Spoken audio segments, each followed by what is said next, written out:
Olá, profissionais, bom dia, seja muito bem-vindo ao nosso curso de capacitação da enfermagem do Corém Goiás, gestão 21-23. É um prazer muito grande ter essa oportunidade de compartilhar conhecimento com a nossa comissão, da equipe do paliativo. Falar sobre hipodermócolis, em cuidado de enfermagem é um cuidado muito especial que é extremamente utilizado nos pacientes paliativos, mas também paciente com difícil acesso. Nós sabemos disso. É uma técnica que é antiga, mas que hoje ela está extremamente utilizada por nós profissionais de enfermagem em todo o cenário assistencial, tanto no domicílio, internação domiciliar e também nas internações hospitalares. É uma modalidade que está sendo discutida, que precisamos, estar alinhado nessa capacitação. O que é que a gente vai trabalhar hoje? O que é hipodermócolis? Que hoje, quais locais, quais regiões que são feitas as punções e por quê? E quais medicamentos, que podem ser administrados e quantidade. Então vai ser uma palestra, uma capacitação extremamente rica de compartilhar conhecimento e habilidade técnica que nós, profissionais de enfermagem, estamos aí ao lado, dos nossos pacientes, ao lado da nossa sociedade, cuidando de forma mais assertiva, fundamentando com os conhecimentos científicos, habilidade técnica também, de forma segura. Seja muito bem-vindo ao nosso treinamento de capacitação. Eu quero aproveitar a oportunidade e agradecer imensamente, a nossa comissão do paliativo. É um assunto tão falado, tão vivido por todos nós, que precisamos de uma equipe tão eficiente, igual o Corém Goiás teve o privilégio de conhecer essas enfermeiras, que trabalhou com tanta responsabilidade, com tanta precisão essa temática. Eu quero agradecer de forma especial a nossa conselheira Priscila, que está aí desde o começo da nossa comissão. A gente criou essa comissão, vendo que tem uma demanda muito grande nessa área de atuação do enfermeiro em qualquer cenário assistencial. Agradecer também a Ana Rúbia, que somou bastante conosco na nossa comissão, e também a Kênia.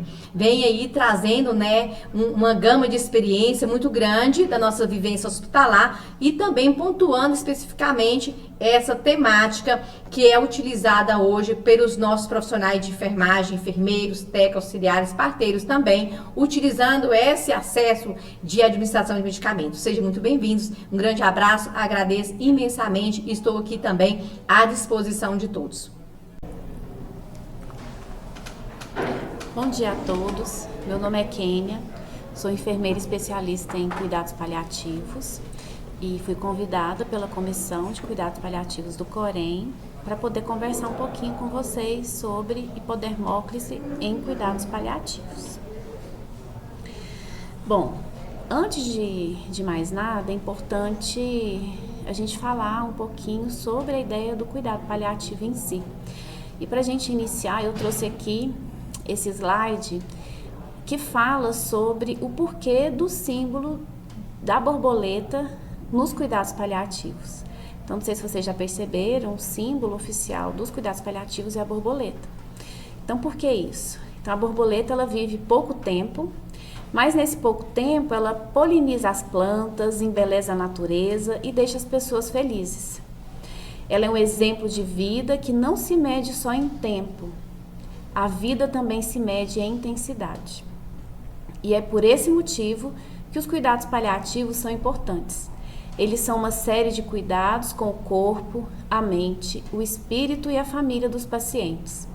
Pessoas que sabem muito bem do valor de cada segundo, que sabem que a vida sempre tem valor.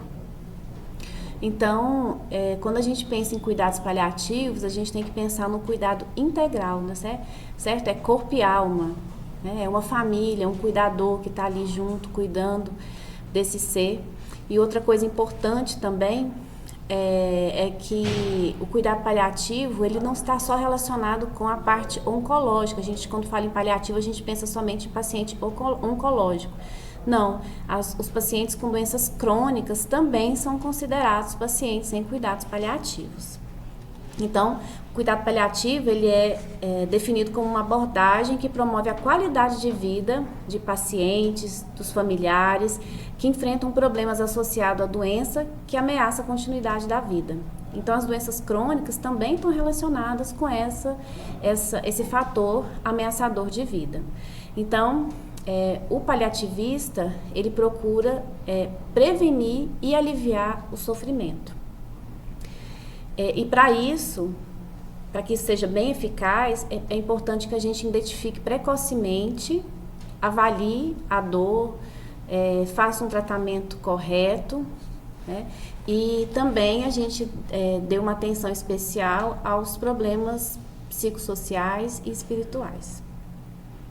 Então, um exemplo de doenças que ameaçam a continuidade da vida, né? Então, não é só doença oncológica. Então, a gente pode pensar em uma doença renal estágio 4 e 5, uma demência, uma doença cardiovascular classe funcional 3 e 4, uma doença respiratória grave, uma doença hepática, uma doença neurológica.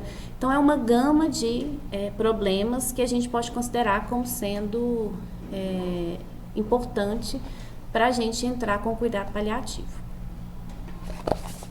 Bom, então vamos entrar agora no conceito propriamente dito da hipodermólise. Então, o que seria hipodermólise?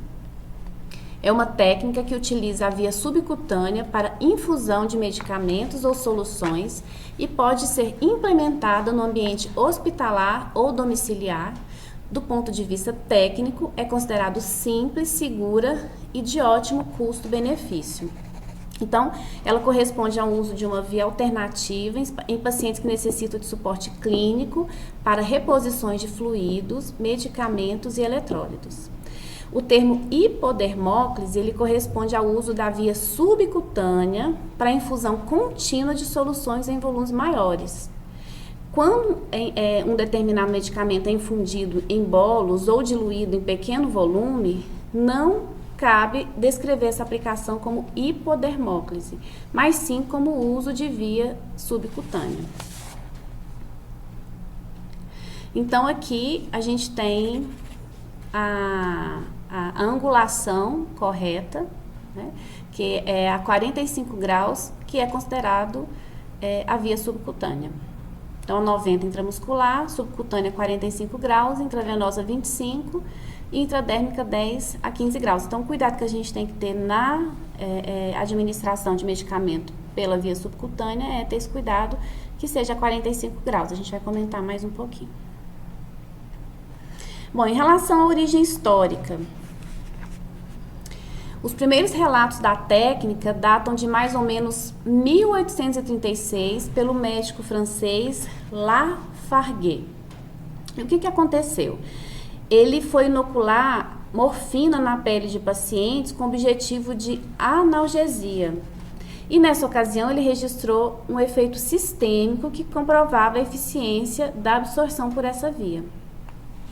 E aí nós temos também um outro caso, que foi a utilização por uma agulha, que foi em 1853. Então, a primeira administração subcutânea de morfina utilizando agulha oca e uma seringa foi realizada por um médico chamado Wood. Então, a sua intenção foi injetar a substância no trajeto de um nervo para obter efeito local. Contudo, segundo as suas próprias palavras, o efeito do narcótico aplicado dessa maneira não fica confinado ao local da aplicação, mas através da circulação venosa. Então, ele observou que o efeito não foi só local, foi sistêmico também. Bom, e no início do século XX, essa técnica ela obteve destaque nos hospitais para tratar pacientes desidratados, principalmente nas áreas de pediatria, geriatria e cuidados paliativos. Mas, o que aconteceu? Começou a entrar em desuso por diversos incidentes clínicos que começaram a acontecer. Entre eles, necrose no local da administração e sobrecarga hídrica. Esses fatos, eles se deram principalmente pelo desconhecimento dos fármacos que podiam ser administrados por essa via e a quantidade, causando assim prejuízo aos pacientes, inclusive a gente teve casos de óbito. Em 1960, o uso de hipodermóclise voltou a ser definido como uma via alternativa, segura e eficaz em pacientes em cuidados paliativos. Então, apesar de ter tido esses incidentes no início do século XX, os estudos não pararam. Então, começou-se a observar um custo-benefício em relação à administração desses fármacos. Então, por causa do custo-benefício, se iniciou novamente para os pacientes em cuidados paliativos. Em relação à utilização, então, a hipodermóclise é uma via alternativa utilizada principalmente em pacientes idosos, em cuidados paliativos e com manutenção inadequada nos níveis de hidratação e nutrição. Então, como indicação, a gente pode colocar também a utilização da via subcutânea é indicada, por exemplo, ele vai ter que reeditar isso daqui. Bom, em relação às indicações, então a gente falou da utilização, agora nós vamos falar sobre a indicação. A utilização da via subcutânea, a hipodermóclise, é indicada em diversas situações, como por exemplo, ingestão por via oral prejudicada ou impossibilitada, impossibilidade de acesso venoso e contraindicação de procedimentos invasivos, perda de líquido relacionada a vômito, diarreia, uso de diuréticos e outros, dificuldade de administração da dieta enteral e parenteral, acesso venoso difícil, sonolência, confusão e hipertermia. Então, o que acontece? Quando a gente fala em ingestão por via oral, os pacientes em cuidados paliativos que apresentam esse embotamento cognitivo, náuseas, vômitos incoercíveis, e também, às vezes, o caso de obstrução do trato gastrointestinal devido à neoplasia, a hipodermóclise é muito bem-vinda. Em relação à questão do acesso venoso complicado, então, numa determinada fase da doença, o acesso venoso é impossível. Então, para diminuir o sofrimento desse paciente, por causa das devidas tentativas de punção e também pela dificuldade da administração de medicamentos que são importantes, principalmente os medicamentos para dor, e também pela situação clínica do paciente, para a gente evitar flebites, trombose e sinais flogísticos, a hipodermóclise também é muito bem-vinda. Um outro ponto importante é a facilidade do paciente permanecer no seu domicílio e continuar tomando as suas medicações que são sistêmicas, de ação sistêmica. Então, por ser um método seguro, sem graves complicações e facilmente manipulado pelo paciente ou familiar ou cuidador, ela está totalmente indicada para uso em domicílio. Uma coisa importante que eu falei lá atrás, mas só para a gente frisar. Quando o medicamento ele é infundido em bolos ou diluído em pequeno volume, denomina-se como o uso da via subcutânea e não hipodermóclise. Só porque às vezes a gente faz essa confusão, por ser a mesma via de aplicações de medicações do dia a dia de alguns pacientes. Contraindicação. Então, a gente pode colocar como contraindicação recusa do paciente, necessidade de reposição rápida de volume, por exemplo, uma desidratação grave, um choque.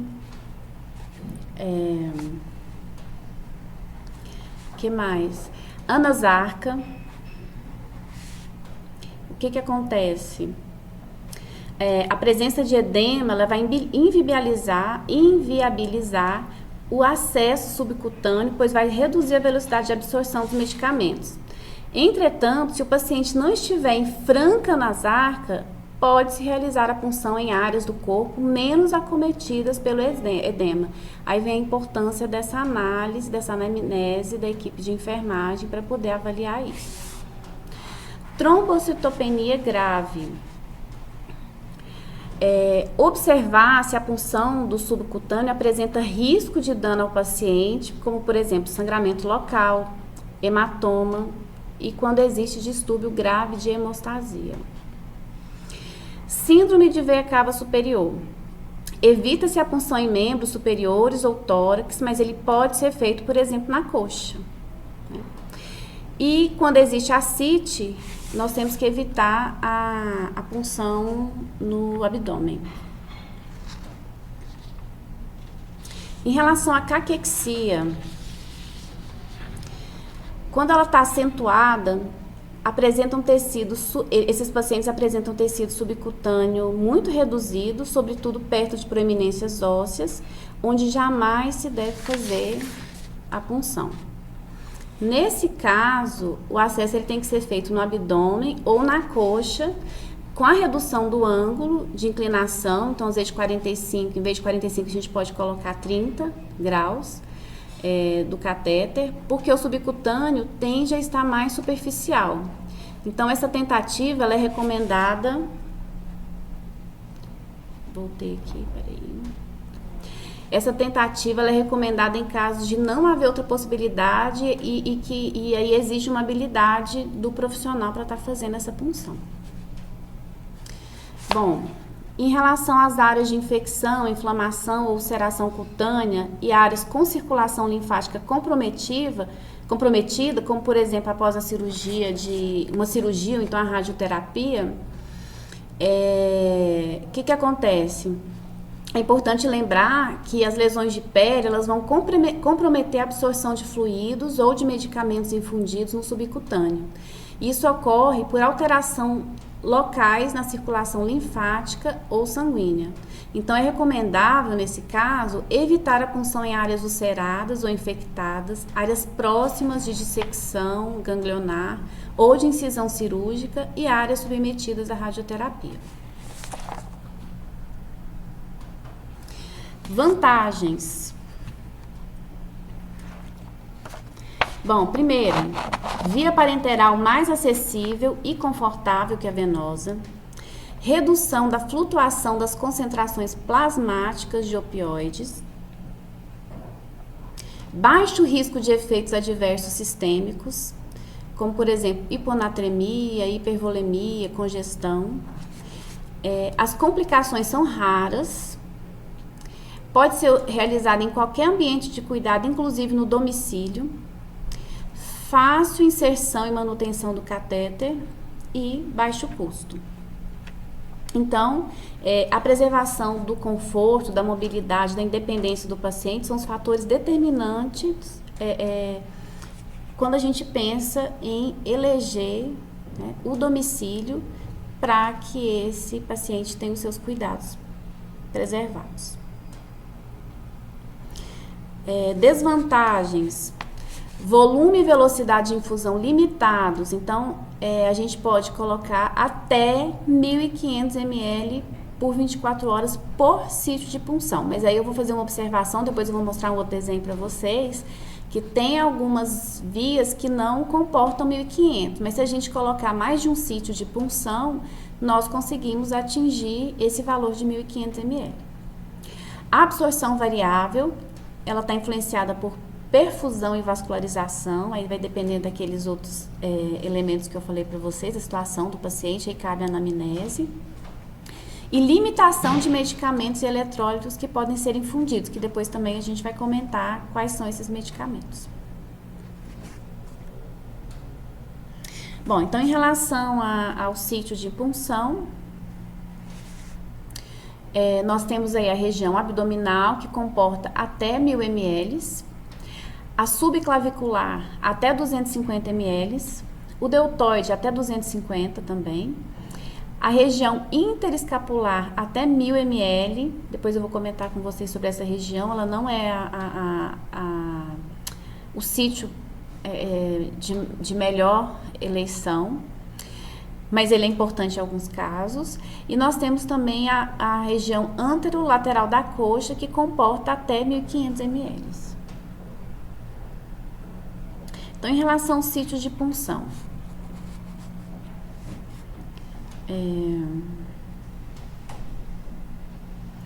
no momento da inserção do catéter, é preciso considerar a direção da drenagem linfática, esse é um ponto importante. A região torácica e a parede abdominal lateral são as regiões de maior elegibilidade para a punção subcutânea, por ser uma área maior, mais vascularizada. A região interescapular é o sítio menos utilizado. Por quê?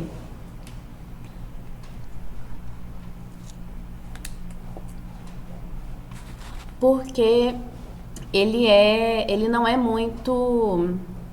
Ele não é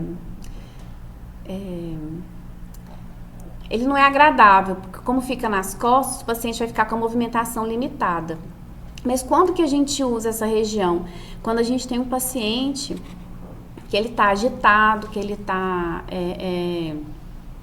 não está com as faculdades mentais preservadas, então para evitar que ele arranque a punção, a gente coloca nessa região. Aí tomando todo um cuidado e elegendo de forma adequada o catéter. Sempre que indica uma nova punção, deve ser realizada respeitando-se a distância mínima de 5 centímetros do local da punção anterior.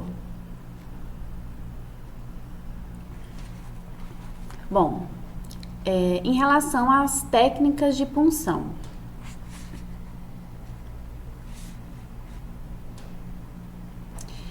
Então, quando a gente fala em punção com catéter agulhado, que seria o scalp, os catéteres agulhados, eles têm um custo menor do que os não agulhados e proporcionam punções menos dolorosas. Os calibres de escolha estão entre os números 21 a 25, mas isso aqui também é relativo, varia de alguns autores. E aí vai depender dessa análise, essa anamnese que o profissional vai fazer. A eleição do calibre vai depender do estado do paciente, que aí entra essa análise. O catéter agulhado pode permanecer instalado por até 5 dias, devendo ser removido antes, caso exista suspeita de alguma complicação. Então, a gente sempre tem que estar observando como que está o sítio dessa punção, porque às vezes antes desses 5 dias a gente vai ter que retirar. Então, o material para a gente fazer essa punção. Então, a bandeja, luva de procedimento, solução antisséptica, gaze, o catéter, agulha para aspiração da medicação, uma seringa de 1 ml, um flaconete de 10 ml de soro fisiológico, uma cobertura estéril e transparente para punção, esparadrapo ou fita micropore, e para que a gente possa fazer a identificação no momento da punção. Bom, e aí uma coisa importante, quando se vai fazer a punção, então a gente tem ali na figura 1 a bandeja, né, com os materiais que a gente acabou de citar. Então o que acontece? Lá, em relação à técnica de punção. Então, o catéter, ele deve ser apontado no mesmo sentido da drenagem para reduzir o risco de edemas. Então, por esse motivo, a inserção costuma ser centrípeta, ou seja, em direção ao centro, porque aí a gente não tem erro. Em relação ao sítio de eleição, como eu falei para vocês lá atrás, a região abdominal, ela é a melhor, porque ela é mais, tem uma grande superfície de absorção e é mais vascularizada. Outro ponto importante é que em pacientes com caquexia também a gente evita, né, a região do tórax, pelo risco de pneumotórax. E, como eu comentei com vocês, né, a região interescapular, ela é menos utilizada pela sua localização, mas é útil nos pacientes que estão confusos, com um início de demência, delírio, enfim. Bom, outro ponto importante é que o medicamento ele pode ser aplicado em bolos no subcutâneo, usando-se a seringa com agulha 13 por 45. E um exemplo habitual desse tipo de aplicação é o uso de heparina, né, como prevenção de trombose venosa profunda ou de insulina para tratamento de diabetes. Nesse caso, a técnica já é consagrada e encontra ótima aceitação entre os profissionais com um ângulo de punção de 90 graus. Agora, quando existe a previsão de infusão de solução ou uso regular e frequente de algum medicamento por via subcutânea, costuma-se instalar um catéter no paciente e isso evita o quê? O inconveniente de múltiplas punções. Então, a técnica de punção subcutâneo com catéter implica angulação de 45 ou menos e ainda é desconhecida pela maioria dos profissionais. E pode provocar reações de estranhamento e até de incredulidade em relação à técnica, porque a gente está acostumado que, para essa administração sistêmica mais eficiente, a via de eleição é a endovenosa. Então, por isso que muitos profissionais acham muito estranho quando a gente orienta, né, a punção com técnica de 45 graus, porque estão acostumados a fazer heparina e a insulina na técnica de 90 graus. Bom, então, em relação à técnica em si. Então, primeiramente, né, isso é sempre, em tudo que a gente vai fazer, explicar o procedimento ao paciente e seus familiares. Lavar as mãos e separar o material, que é a foto número 1, né, com toda aquela lista de materiais que a gente conversou agora há pouco. Depois, preencher o circuito intermediário do catéter com 1 ml de soro fisiológico e manter a seringa acoplada na via introdutória. Isso vai garantir que o lumen do catéter permaneça preenchido e reduzindo a possibilidade de contaminação. Depois, nós vamos calçar as luvas de procedimento e fazer antisepsia da pele com álcool acetento ou com clorexidina. Na foto 4 aí a gente pode ver, nós vamos iniciar o procedimento, onde nós vamos tracionar a pele, fazer uma prega, né? E aí nós vamos introduzir o catéter nessa prega. E aí, para isso, a gente vai usar o ângulo de 45 graus. Quando o paciente está muito emagrecido, eles devem ser puncionados com uma angulação menor, com cerca de 30 graus. A punção ela deve ser sempre em direção centrípeta, voltada para a rede ganglionar local. O bisel da agulha sempre deve estar para cima. E para confirmação do posicionamento da punção, a sensação de toque desejada é de que a agulha esteja livre, solta, no espaço subcutâneo. Uma outra coisa que a gente pode fazer também, que é aqui na número 5, na foto número 5, é o que? Aspirar com uma segunda medida para a gente ver se realmente a gente funcionou corretamente. Aspirar para certificar de que nenhum vaso foi atingido. Se houver retorno de sangue, a gente tem que retirar o acesso, repetir a punção e não esquecer que a distância de uma punção para outra tem que ser de 5 centímetros. Bom, na foto 6, a gente vai enrolar o intermediário, fixar o catéter com cobertura estéril, preferencialmente transparente. Por quê? Porque vai facilitar o monitoramento da pele, né? Para a gente perceber aqueles sinais de infecção, sinais flogísticos. Caso não haja disponibilidade de uso de cobertura estéril, a fixação pode ser feita com fita micropore ou esparadrapo, mas a gente deixando sempre uma possibilidade para que o sítio ele fique à mostra para a gente observar como é que está essa punção. Aí na foto 7, não está da forma correta, mas nós devemos identificar o curativo com data, horário, nome do profissional responsável pela punção. E a identificação também deve informar se aquele sítio de administração é exclusivo para alguma determinada medicação, por exemplo, dexametasona. Uma outra coisa importante é que o medicamento prescrito, né, nós administramos ele em bolos. E aí, após a administração de cada medicamento, nós devemos injetar 1 ml de soro fisiológico. Para quê? Para que todo o circuito do catéter ou do intermediário seja infundido. Essa manobra também evita a interação medicamentosa intralúmen. Então, esse lavar, né, do catéter, ele é muito importante. Outra coisa importante, mesmo que seja em domicílio, nós devemos documentar o que nós fizemos, né? Então, se for na área hospitalar, colocar no prontuário, né, como foi realizada o procedimento, né? Então, por exemplo, o calibre do catéter, a localização da inserção, o tipo de curativo, né? Então, se for em casa, em casa não tem prontuário, mas a gente pode providenciar um caderno para que todas as vezes que a gente fizer a punção, que a gente observar, sempre relatar, né, como que está essa punção, se está ok, quantos dias, para a gente ter esse controle de quantos dias também, né, a punção está lá.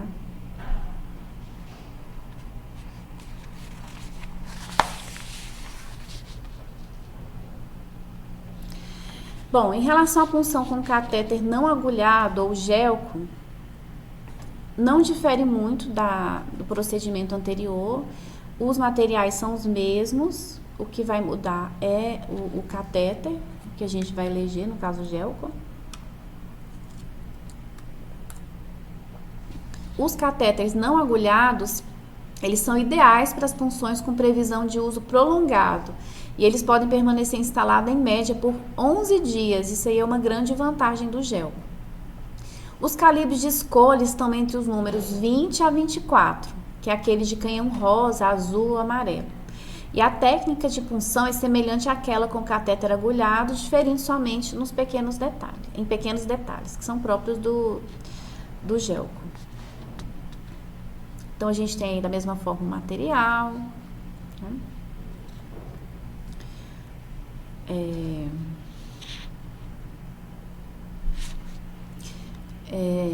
A forma como é funcionado, que também é fazendo a prega, assim como o outro. E a gente tem aí na foto 13 o curativo transparente para que a gente faça essa observação, e também a plaquinha com a data. Essa plaquinha está incompleta, que a gente tem que colocar a data, o horário e o nome de quem fez a punção. Certo? Bom, então a gente pode ver aí que na foto 10 nós temos aí a tração, né, a introdução do catéter com um ângulo de 45 graus, assim como o scalp também. Na foto 11, a gente remove e despreza o mandril do catéter, né, que é aquela parte de metal. Depois a gente aspira para certificar também que nenhum vaso foi atingido, né, se não está tendo retorno sanguíneo. Se não tiver, se tiver, repetir a operação novamente, como eu falei anteriormente. E aí nós temos também na foto 12 o momento em que a gente acopla o extensor de 2 vias, né, já preenchido com soro fisiológico a 9%, e depois essa fixação aí do catéter. Bom, as fotos a seguir agora, elas ilustram a possibilidade de punção em outros sítios, como a região abdominal, como a gente pode ver na foto 14, a deltoide, como a gente pode ver na foto 15, e a subclavicular na foto 16. E aí na foto 17, só para ilustrar para vocês, a gente vê aí que tem um tipo de catéter que ele parece um scalp, mas ele é um scalp que ele não é agulhado, né? O nome dele é íntima. Ele é indicado para canulação de veias difíceis em pacientes oncológicos, pediátricos também. Ele também pode ser usado para acesso subcutâneo e é conveniente porque já vem com extensor de 2 vias acoplados. Então, embora esse catéter assemelhe-se ao scalp, a técnica de punção é a mesma do gelco. E a maior limitação para o seu para o seu uso é o quê? O alto custo de cada unidade. Complicações. As complicações relacionadas à punção da via subcutânea com catéter são raras quando os profissionais adotam a técnica correta de punção e respeitam tanto a diluição quanto a velocidade de infusão dos medicamentos. Então, trata-se de uma via eficaz e segura. Quando necessário, um novo acesso pode ser obtido em poucos minutos. Então, é muito rápido essa via para a gente acessar. A equipe deve observar com atenção o local da punção cada vez que utilizar o acesso, pois algumas características podem sinalizar a presença de complicações. Sinais e sintomas de complicação de punção e ações de enfermagem. Então, o que a gente tem que observar? Edema, calor, rubor ou dor persistente. Nesse caso, retirar o acesso, fazer nova punção a pelo menos 5 centímetros de distância do acesso anterior. Celulite, nesse caso, a gente faz compressa gelada por 15 minutos, curva térmica, comunicar à equipe médica, considerar o uso de antibiótico tópico ou sistêmico e acompanhamento diário pelo enfermeiro. Secreção purulenta, retirar o acesso da drenagem manual, limpeza com soro fisiológico e aplicação de clorexidina alcoólica a 5%. Fazer um curativo oclusivo com troca pelo menos a cada 24 horas, comunicar à equipe médica e considerar o uso de antibiótico tópico ou sistêmico e acompanhamento diário também pelo enfermeiro. Endurecimento, retirar o acesso, fazer nova punção a pelo menos 5 centímetros de distância. Aí uma observação importante, que pacientes com câncer avançado e comprometimento da rede ganglionar, ele pode apresentar edema de parede abdominal que se confunde com essa infiltração local e endurecimento. Então, tem que fazer uma boa análise antes da gente constatar que houve esse endurecimento. No caso de hematoma, retirar o acesso, aplicar polissulfato de mucolissacarídeo, que é o hirudoide, com massagem local de 4 em 4 horas, fazer nova punção com catéter não agulhado. E observar também que em pacientes com risco de sangramento, indique-se a punção em flanco na altura entre a cicatriz umbilical e a crista ilíaca, pois essa região ela é menos vascularizada do abdômen. No caso de necrose, retirar acesso, fazer um curativo diário, avaliar a indicação de debridamento com papaína ou hidrogel e acompanhamento diário pelo enfermeiro. Em relação aos medicamentos mais usados, então a gente tem aí, porque como eu comentei com vocês, não podemos usar qualquer tipo de medicamento, né? Então, o uso de medicamento por essa via está bem documentado em relatos de experiência em serviços de cuidados paliativos e em estudos clínicos, que em sua maioria são séries de casos ou opiniões de especialistas, portanto, com baixo nível de evidência científica. Mas, com frequência, a administração via subcutânea acontece off-label, ou seja, off-label, né? Ou seja, não consta nas bulas das medicações. Então, isso cria alguns entraves para a prescrição e explica o fato de as informações sobre dose, diluição dos medicamentos serem escassas e, por vezes, até mesmo conflitantes entre os profissionais. Então, alguns antibióticos, como a micacina, gentamicina, tombramicina, teicoplaninima, encontra-se em uso somente em serviços de cuidados paliativos. Porém, as evidências relativas à eficácia do tratamento ainda são pobres. Os medicamentos hidrossolúveis e aqueles com pH próximo à neutralidade, que é 7,38 a 7,45, são compatíveis com a via subcutânea. E os medicamentos que são mais usados por essa via, né, que a gente pode dizer que já tem uma segurança, são os opioides, como a morfina, o tramadol, o metadona, o fentanil, os sedativos, como o dormonide, os corticoides, como dexametasona, hidrocortisona, os bloqueadores H2, como o omeprazol, ranitidina, diurético, furosemida, antiemético, ondansetrona, metoclopramida, analgésicos, dipirona, soluções, soro fisiológico, soro glicofisiológico, soro glicosado, antibióticos, penicilina, estreptomicina, ceftriaxona, cefepime, ampicilina, meropene. Anticolinérgicos, antropina, escopolamina ou iosina. E tem a divergência na literatura, que é no caso do uso da fenitoína e diclofenacos. Mas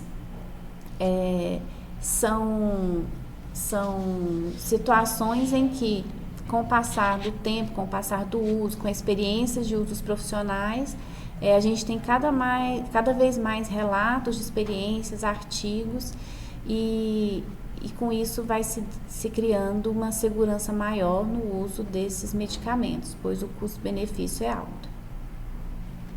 Medicamentos proibidos, soluções hipertônicas, como eletrólitos concentrados, nutrição parenteral periférica, diclofenacos, feitoína, cloropromazina, diazepam,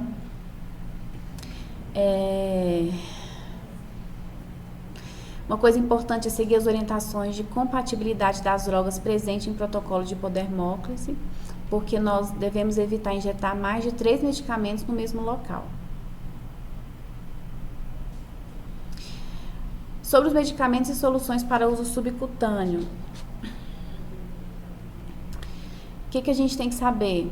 Que existe um parecer Corém, número 001, CETAP, do ano de 2020, que o assunto é justamente realização de hipodermóclise por profissional de enfermagem. E lá tem várias orientações a respeito da técnica,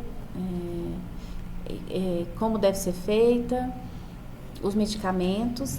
E aqui eu coloquei para vocês quem pode realizar esse procedimento. Então, a equipe médica, os enfermeiros e os técnicos de enfermagem, ou seja, todos os profissionais, desde que sejam treinados.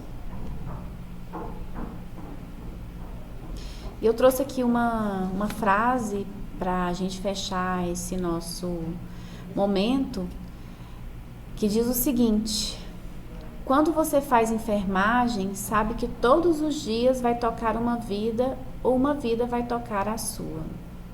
Então, apesar da gente estar falando aqui de uma técnica, que é a hipodermóclise, a gente tem que pensar que a enfermagem vai muito mais além de simplesmente administrar um medicamento por via subcutânea, ou seja lá qual via, né?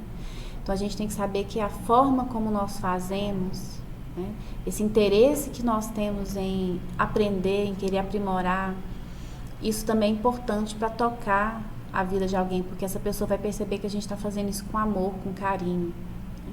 A gente não está fazendo porque sim, né? A gente não está fazendo de qualquer jeito. Então, o mais lindo, mais belo da enfermagem é isso, a gente tocar a vida, né, de uma pessoa todos os dias. Então é isso, eu gostaria de agradecer a presença de todos e espero que a gente possa se encontrar em breve com outros assuntos. Um abraço.